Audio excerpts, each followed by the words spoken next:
My dear people of the southern Cameroons, my dear people of Ambazonia, today is Saturday, day number 9 of the month of January in the year of our Lord 2020.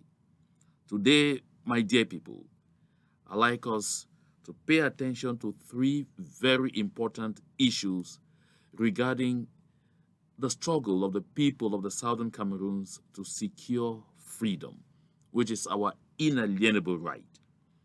Today, we will look at the actions of the colonial administration in Bamenda in stealing people's shops, playing hide and seek, collecting money, getting people to sign, some kind of unacceptable undertakings, and at the same time playing pranks to reopen or to unseal those shops.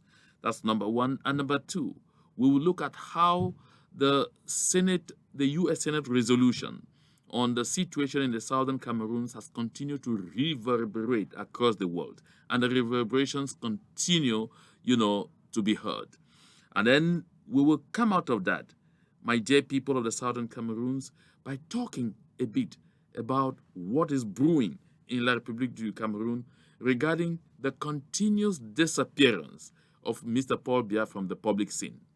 So, before I get into the beef of this matter, let us talk about these shops. You see, like I said in my last communication, I said we have to work together. We have to bunch together. That we have to adopt the bunch of broom philosophy that was used by the Indians under Gandhi to overcome the military might of the United Kingdom of Great Britain and Northern Ireland in the colonial days. My dear people, sometimes we look at situations and we think that they can be intrinsically different from others because of settings. Let me reassure us. The power of the people has always been stronger than any form of tyranny. People power is real. People power is not something anybody jokes with or plays about with. Sometimes we have enormous power in our hands, but we are unsure just how much this power can acquire for us what we desire, what we need so dearly. Now, take a look at this. This is a situation report that I got from Bamenda, that a lot of the shops that were sealed have remained sealed. Now, a few courageous people who heeded the call, who understood the message, and decided to unseal their shops, about 6 of them have been arrested. 6 of them were arrested. And I begin to ask the question, what did others do when these 6 people were arrested? Just stayed quiet and said, go and sort out yourselves? Go and pay the price of your bravery all by yourselves? Where is that solidarity that I know in us all? And that's not all. Because when you stay quiet, it's like you're just waiting for your own turn, because each and every one of us will have our turn. It will refuse to work together. It will keep hesitating to work together. It will keep not realizing how much power we have operating using the bunch of broom technology that I have so spoken about. My dear people, you cannot continue to sit and wait for your own turn, because that is exactly what some are thinking. That's exactly what some are doing. That will mean we have surrendered. That people will come to the land of our birth and determine how we live and decide how things happen.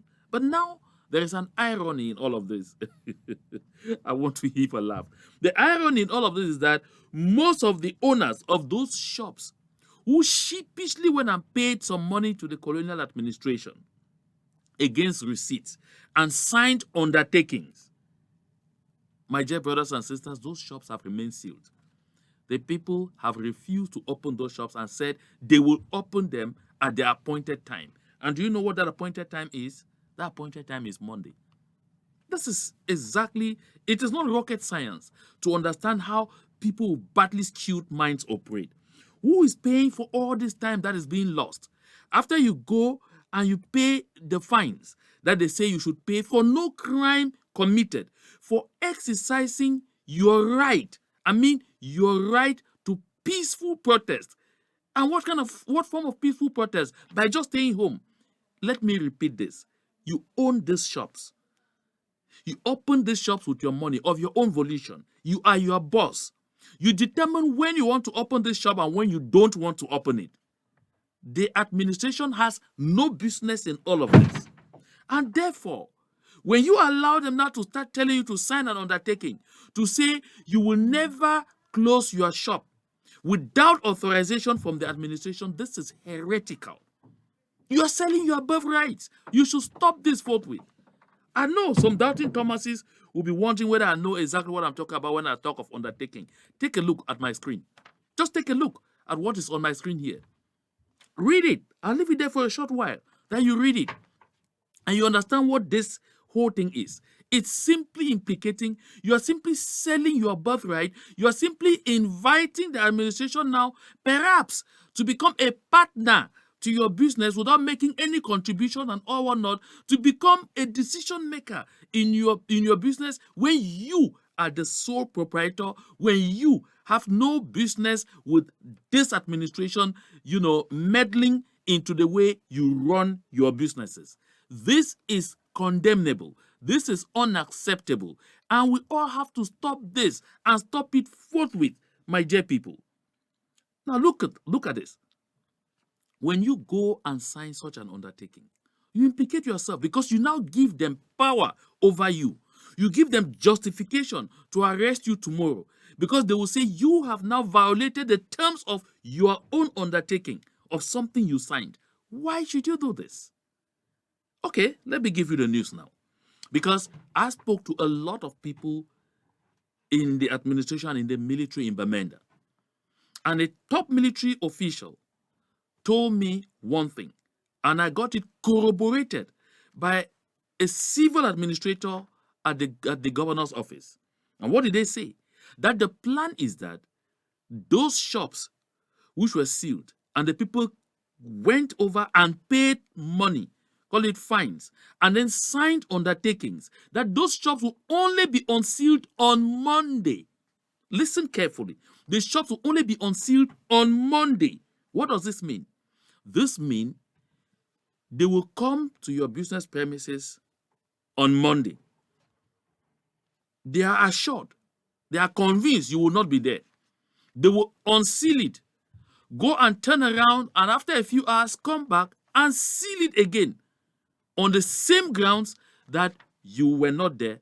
And now, this time, it will even be further that you have violated even your own undertaking.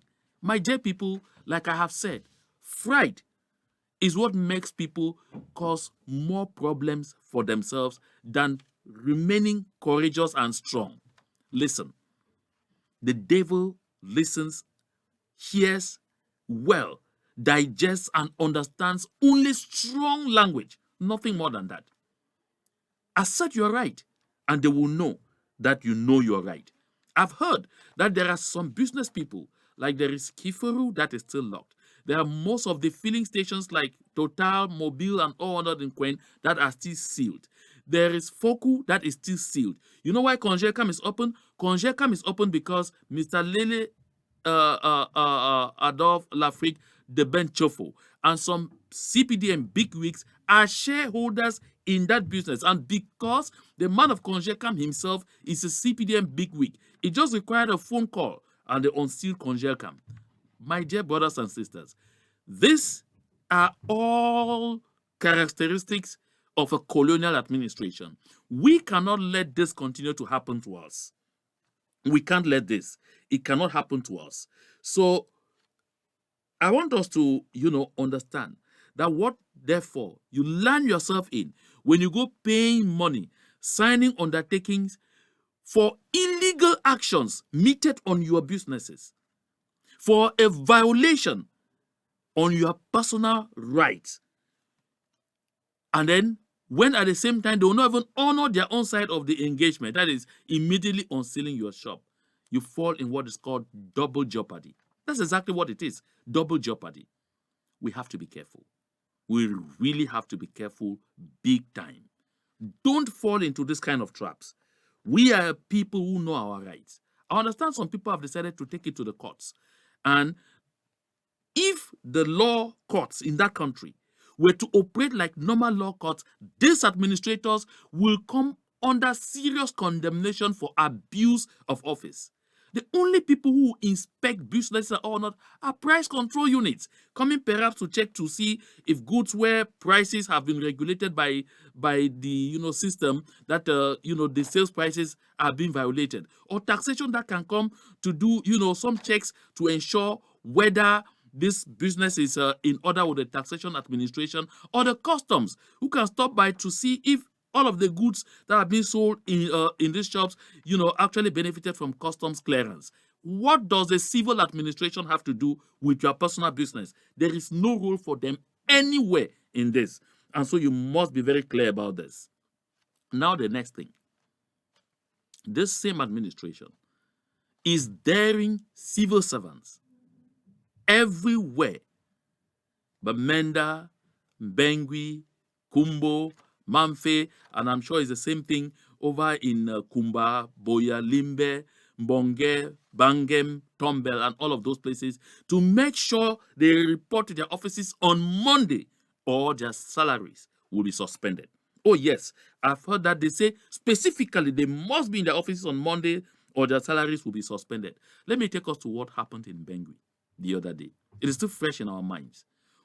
We are all still mourning seriously the death of our sister, young lady, a brilliant, beautiful young lady, full of life, and with the future still so virgin before her. I'm talking of the divisional delegate for communication in Momo, Rebecca Jeme Ewuzi. Look, we're all still mourning. But do you know what happened? That senior divisional officer had issued a stern warning to all divisional delegates to make sure they traveled to be at those reckless installation ceremonies in Njikwa and Gi.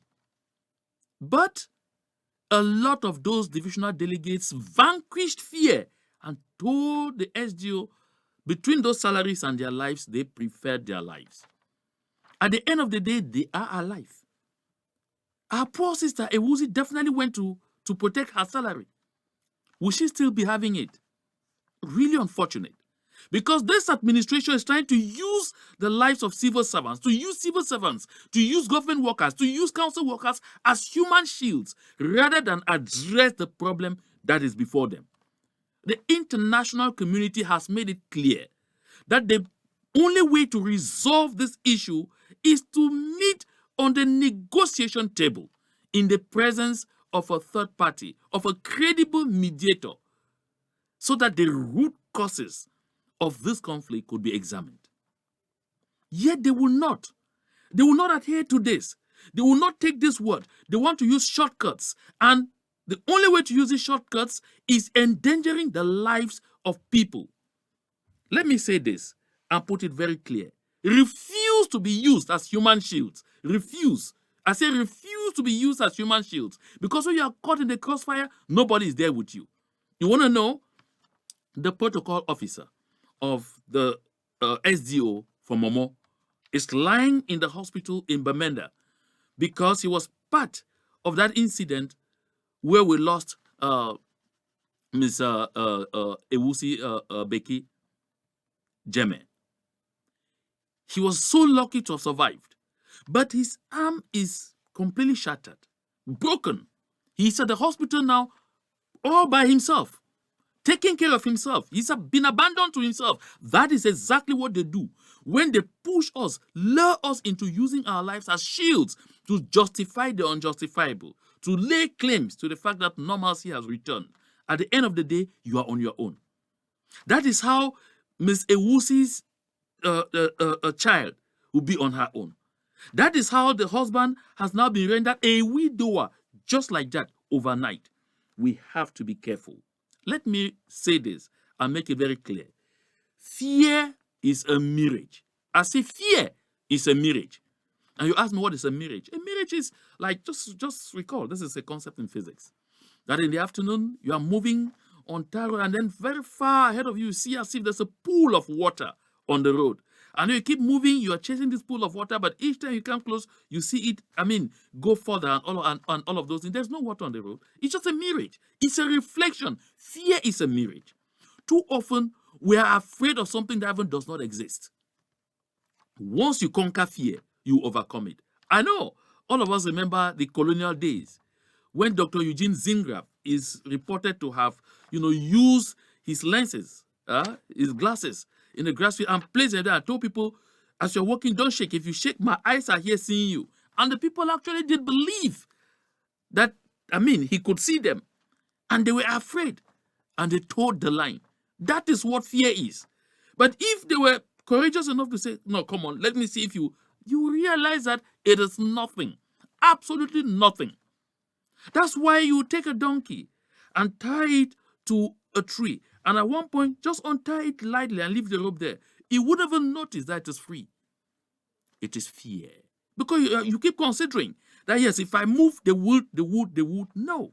We have to conquer fear and do what we have to do. My dear people, consultations are currently going on among all the movements to let our people understand that if the colonial administration continues this onslaught on our already impoverished business communities, we are going to work together seriously and mobilize and get hundreds of thousands of the people of Amenda into the streets to take back our city, to put an end to this nonsense, because we cannot let this nonsense to persist.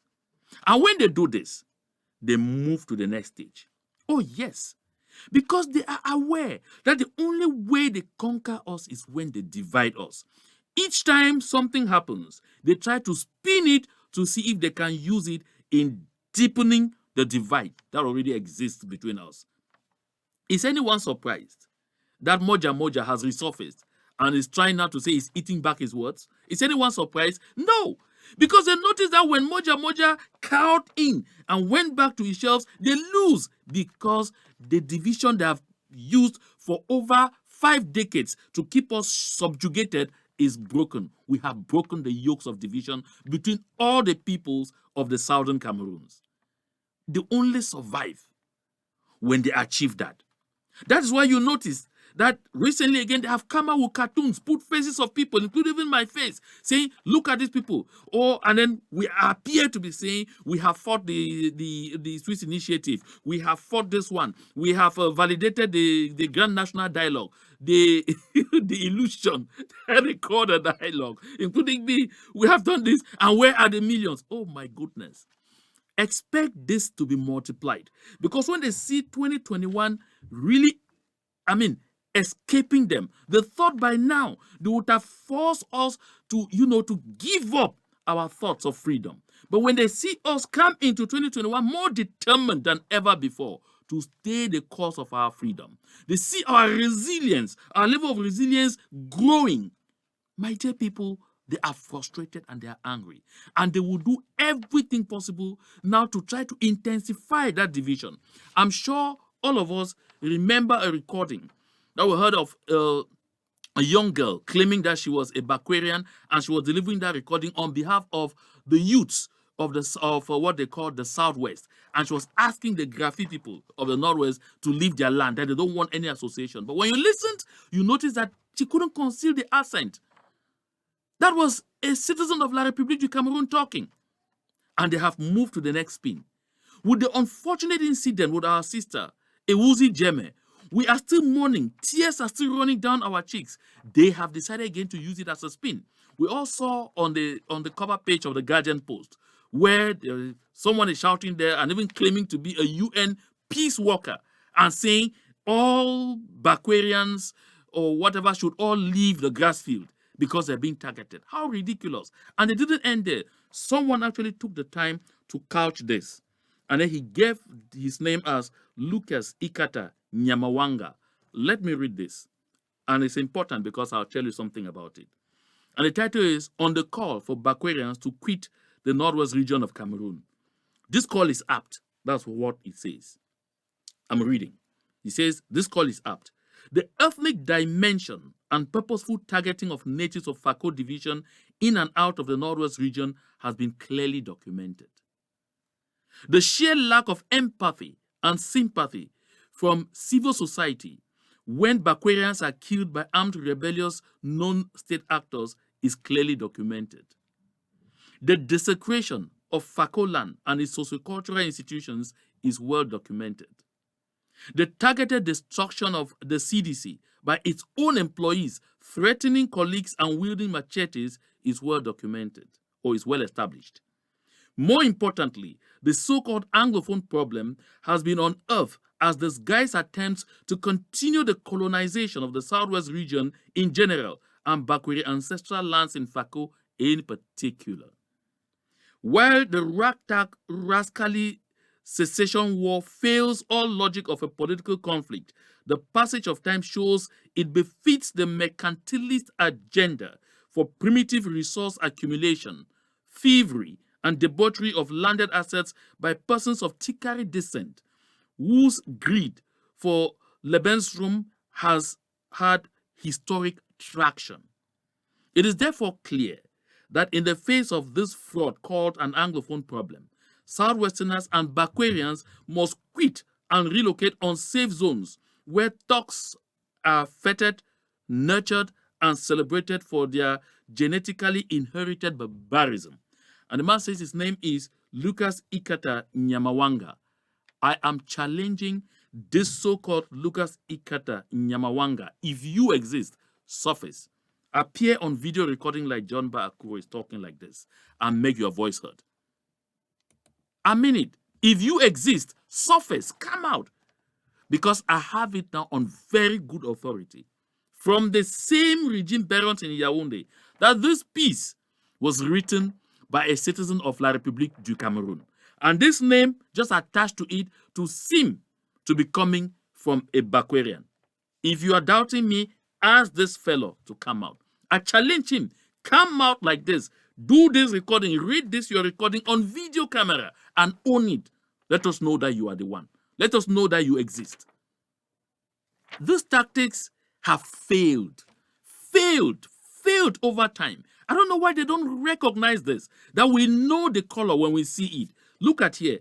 This same CDC they are talking about, aside from the Director General, who is Bakwerian, a good lot of the top staff who are in the best paying positions at CDC are citizens of La République du Cameroon. Look at Sonara.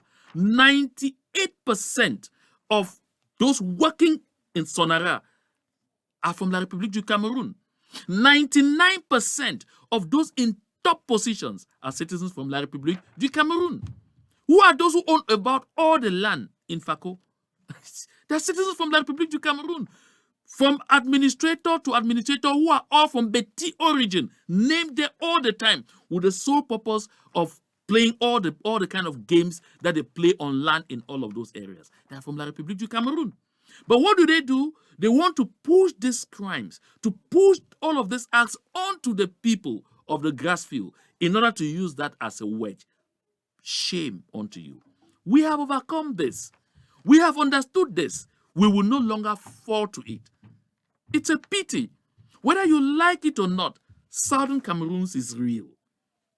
I insist, Southern Cameroons is real, and we will get there. There is nothing any one of you can do. We will get there. We will overcome all the challenges before us. And of course, we are overcoming those challenges as a people, united in thought and spirit, united in objective, seeking a common destiny and seeking our freedom, which is an inalienable right. Are you trying to tell me that Molanjo Litumbe was from the grassfield? Oh. Are you trying to tell me that Molanjo Litumbe, that's what I'm asking, is from the grassfield? He lived all his life fighting this cause. He lived all his life working on this cause. And he lived all his life reminding the people of the Southern Cameroons of the need to make sure we take that which belongs to us. And when even he was being lowered into his grave, his last wish was that we should remain focused on the objective. And that objective is securing freedom, not only for us, but for Southern Cameroonians yet to be born. We will not bequeath to future generations of Southern Cameroonians a country still under colonial rule.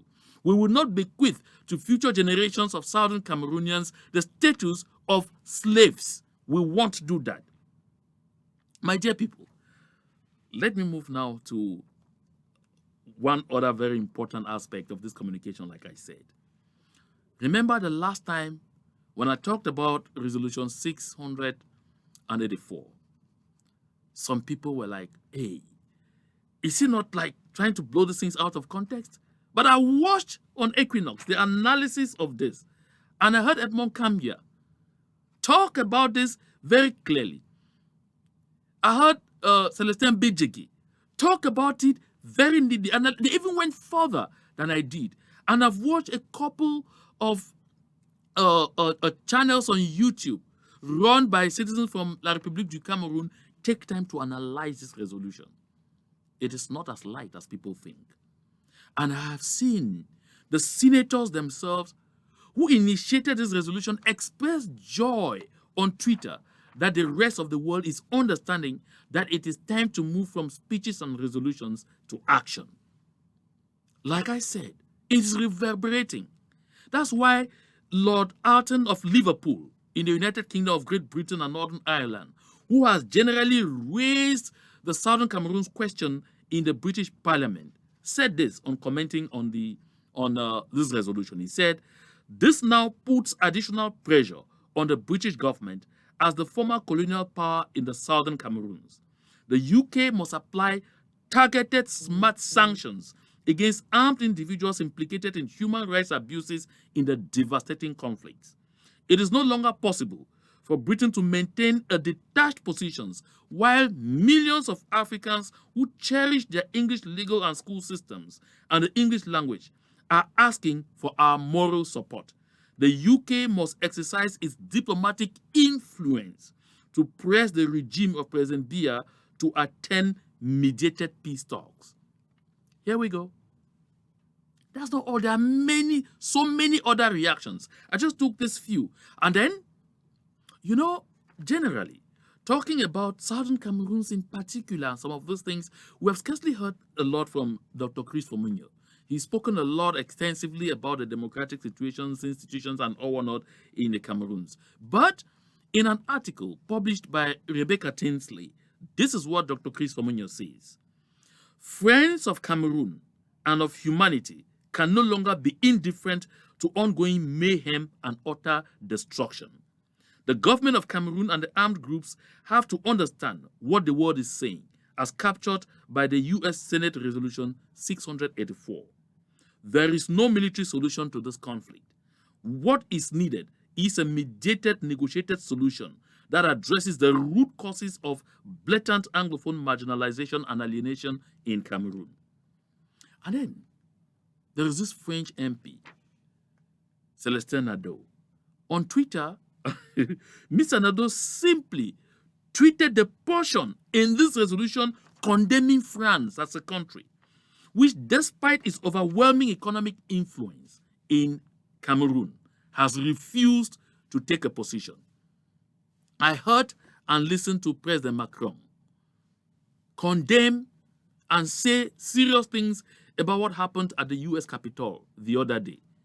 And I was like, is this the same Macron who is, keeping a very low profile and whose country refused to make even a statement concerning the situation in the Southern Cameroons during the last session of the UN Security Council? This is a message. And that resolution makes clear that the world can no longer continue to neglect the conflict in the Southern Cameroons. My dear people, we have to stay strong. We have to get very strong. And while all this is happening, somebody asked, but where's Mr. Paul Biya? Of course, we are supposed to have heard him. Usually it's on the 7th. That should have been on Thursday, where he will receive New Year wishes from the diplomatic community based in Yaoundé and from members of the National Constituted Corps. Mr. Biya couldn't afford to do that, neither would his wife. For one simple reason. Because Mr. Biya is now vegetable. I mean vegetable. He can't stand it. They are thanking God every day for COVID. What other events in that country are being sidestepped because of COVID-19? What measures are being taken there? Are we not still seeing cars loaded, a car that is supposed to be meant for 5 people loaded with 10 people with COVID? Are we not still seeing markets jam-packed and all or not? Wedding ceremonies with people flooding all over the place without masks and with nothing? And there is COVID? Oh, last May 20th, just before May 20th, that's 2020, they said there will be no celebrations because of COVID. Yet at the same time, they were announcing the reopening of schools in person. Don't bother. Mr. Biya at least will feature again from wherever he features to do a speech on February 10. But watch out. May 2021, even if it is declared across the world that COVID has been reduced to its barest expression, Mr. Paul Biya will still not be available to, celebrate that fraud that they call the Day of National Unity because of COVID. Listen, my dear people, while all this confusion is going on over in La République du Cameroon, breeding serious grounds for their own wahala, permit this word, over there, let us remain focused on what is important for us. We must conquer fear. We have already defeated death. We have defeated every other thing that would have made us feel that we could go back. But now it is the time to forge on. We don't have any reason whatsoever to ever think that we need to go back at all. There is no reason whatsoever that we should think that we need to, backpedal. We have to stay resolute and firm. My dear people, I just want to get this little word from a great friend who says this. He says, if you hear the dogs, keep going. If you see the torches in the woods, keep going. If there's shouting after you, keep going. Don't ever stop. Keep going. If you want a taste of freedom, keep going. This is from Harriet Tubman. What a wonderful way of ending this communication. This is a clarion call on all of us. From Harriet Tubman to keep going. We have only one way, which is the only way, and that is ahead, ahead, ahead. We just keep going. We can't afford to stop. No. We can't afford to relent. No. We can't afford to even say we're giving it a rethink. No. The bells of freedom are ringing far into the future. That is our destination. That is where we have to keep going. That is where we have to keep our eyes on. My dear people of the Southern Cameroons, and all you civil servants, don't allow your lives to be used as human shields for La République du Cameroon people. When some of those administrators are telling you, go out there, do those things, they have layers upon layers of security around them. They moved in armored cars. Look at what happened. The LGO for Momo did not sit in a pickup truck. No, he sat in an armored car. That's why all the others have now lost their lives. He is alive. We have to be careful. Let us remain strong. We have all the peaceful means available before us that can help us overcome. We will use people power in the days ahead to end this thing in Bamenda. Like I said earlier, discussions are ongoing, and we will definitely come to a resolution and come to an agreement soon exactly on how to get some of these things going. Have a very great day, my dear people. And thank you so much for